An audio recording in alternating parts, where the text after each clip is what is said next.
মারাত্মক দেমাকি আর অহংকারী কিয়ারা আডবাণী। কিয়ারার বিরুদ্ধে চাঞ্চল্যকর অভিযোগ বিমান সেবিকার। ফ্লাইটে অভিনেত্রী করেছিলেন চরম দুর্ব্যবহার। বলি সুন্দরী নাকি বাজে ব্যবহার করেন সবার সাথে।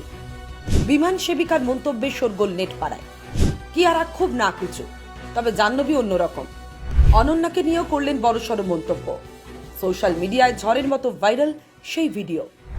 সিদ্ধার্থের বউ হওয়ারই যোগ্য নন কিয়ারা, বলছেন এর জনতা। ঠিক কি ঘটেছে বিমানে, জানাবো বিস্তারিত।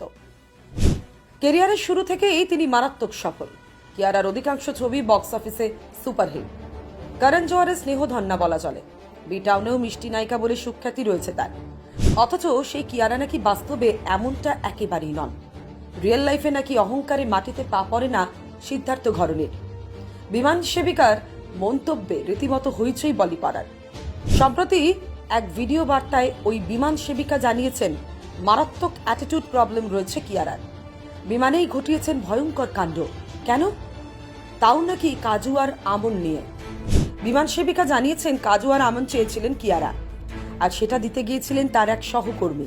তবে কিয়ারা তা নেননি, উল্টে খুব খারাপভাবে তা প্রত্যাখ্যান করেন এবং মুখের উপর বলেন এসব তিনি একমাত্র তার সহকারীর হাত থেকেই নেবেন। ব্যাপারটা যে নিন্দনীয় তার বলার অপেক্ষা রাখে না।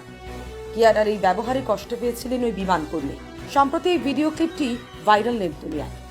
সোশ্যাল মিডিয়ায় তা শেয়ারও করা হচ্ছে। কেউ বলছেন বলিউডের সবাই সমান, এরা যতটুকু ভালো দেখায় কেবলই ক্যামেরার জন্য। অন্যজন লিখেছেন সেলিব্রিটিরা সাধারণ মানুষকে মানুষ বলে গণ্য করে না, এরা ভুলে যায় যে ভক্তদের জন্যই তারা তারকা। যদিও কিয়ারার অনুরাগীরা কোনো প্রমাণ ছাড়াই দাবি মানতে নারাজ। অনেকেই লিখেছেন হতে পারে হাইজিন মেনটেন করার জন্যই কিয়ারা তা প্রত্যাখ্যান করেছিলেন। আপনার কি মতামত? একজন বিমান সেবিকার সাথে এই ব্যবহার কি করা যায়, নাকি এই ব্যবহার করা উচিত? ভদ্রতার খাতিরে তিনি তো তাই নিয়ে রেখেও দিতে পারতেন। কিয়ারার পাশাপাশি আরো দুই অভিনেত্রীকে নিয়ে কথা বলেছেন ওই বিমান সেবিকা। তিনি জানান জাহ্নবী কাপুর খুবই ভদ্র এবং বিনয়ী।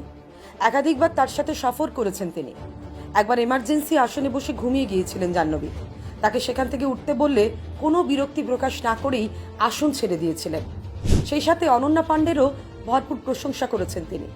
বিমান সেবিকা বলেন অনন্যা বেশ মজাদার, একটু অহংকার নেই তার মধ্যে। একবার ফ্লাইট ল্যান্ড করার ঠিক আগের মুহূর্তে বাথরুমে ছুটেছিলেন অনন্যা। ওদিকে সমস্ত যাত্রী তখন বিমান থেকে নামার প্রস্তুতি নিচ্ছে। অনন্যাকে বলা হলে তিনি বলেন তিনি আর কোনোভাবেই সামলাতে পারছেন না, তাই বাথরুম তাকে যেতেই হবে। তবে ভিডিওতে বিমান সেবিকা যা বলেছেন তার সত্যতা কতখানি তা নিয়েও প্রশ্ন তুলছেন নেটিজেনদের একটা অংশ। প্রথম কলকাতা প্রোডাকশন, ব্যুরো রিপোর্ট।